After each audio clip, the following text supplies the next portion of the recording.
Hi friends, this is the eNews for the week of March 18th, smack dab in the middle of Lent. I hope you're doing well. The last two Sundays have been really challenging texts about marriage, wives and husbands, and this coming Sunday, we will be talking about children and parents, and another difficult text for us in a very practical way.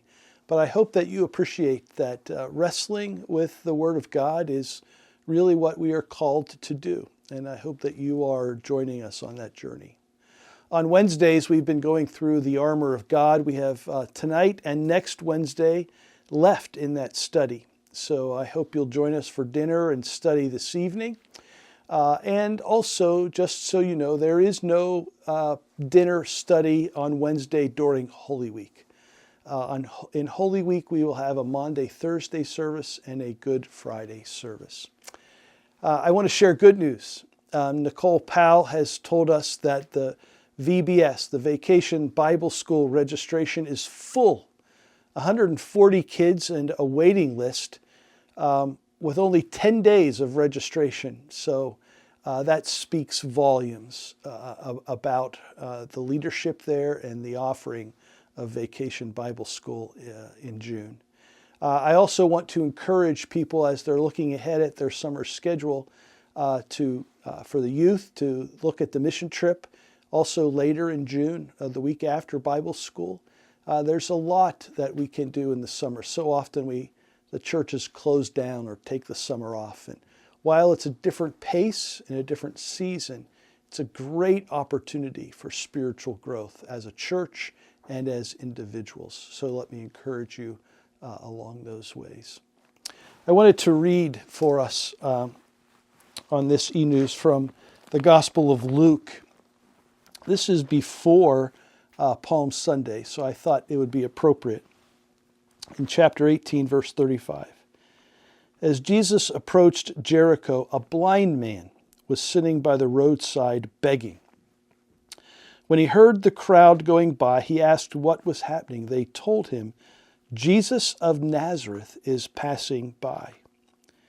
He called out, Jesus, Son of David, have mercy on me.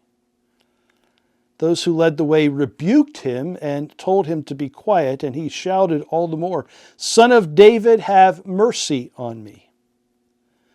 Jesus stopped and ordered the man to be brought to him. When he came near, Jesus asked him, What do you want me to do for you? Lord, I want to see, he replied. Jesus said to him, Receive your sight, your faith has healed you. Immediately he received his sight and followed Jesus, praising God. When all the people saw it, they also praised God. This is a great text, and there's a lot here. We're not going to unpack all of it in this brief moment. But I just wanted to highlight that Jesus' ministry was often spontaneous to the needs around him. And this is one of those examples. He was just on the way, and on the way there was a beggar. And so the beggar was usually begging for alms or some kind of food or financial help. But when he heard that Jesus of Nazareth was passing by, and he called out to him, Jesus, Son of David, and then his cry was, have mercy on me. Now, there could have been many ways for Jesus to show mercy to the blind beggar. But not knowing what he was asking for, Jesus asked him, What do you want me to do for you? And he said, Lord, I want to see. And it doesn't say Jesus touched him. It doesn't say Jesus prayed. It doesn't say Jesus did anything other than proclaim, Receive your sight, your faith has healed you. And it says immediately the blind beggar received his sight. Then he followed Jesus, praising God. And everyone who saw it followed Jesus, and they also praised God. So the beggar was in his place because he had worldly needs of food and money to survive. He wasn't asking the passers-by to heal him from his blindness. But when he heard it was Jesus of Nazareth, he cried out and he asked something boldly. I'd like to receive my sight. And he did.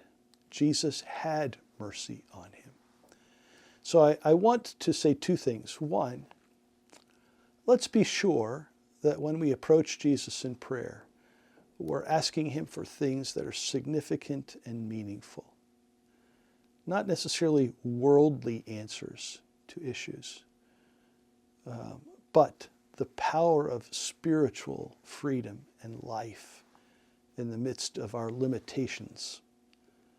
We're not all beggars and we're not all blind, but we all have needs, and Jesus is always merciful. The second thing is, what is mercy? When the blind beggar cries out for mercies, he's acknowledging that he doesn't want what he deserves, because many who were blind in those days thought that their blindness was a result of their sin or their parents' sin or something they did that was wrong, and this was a punishment and a consequence of their sin. So he's saying, don't give me what I deserve, but give me something different than what I deserve. Sight. And Jesus was merciful, and his sight was restored. So I want to encourage us all to, one, be sure what we're asking for, that it matters. And secondly, to know that God is merciful and gracious. He doesn't give us what we deserve. Our sin deserves death, separation from God. But in his mercy and by his grace, he's given us Jesus Christ to restore our relationship with the Father and to restore our relationships with one another. In this Lent, let's continue to cry out for God's mercy. God, have mercy on me, a sinner. And God is willing and able, and in fact, God responds to our request for mercy. And he opens our eyes that we might see. Not just physically, but spiritually. Let me encourage you to consider that in your own journey. Look forward to seeing you on Sundays and Wednesday nights. Easter is coming, and that is our focus and our point of where we're aiming. Good Friday, Resurrection Sunday. I hope that you're making plans to be here for that Holy Week. We love you. Take care. God bless. Have a great day.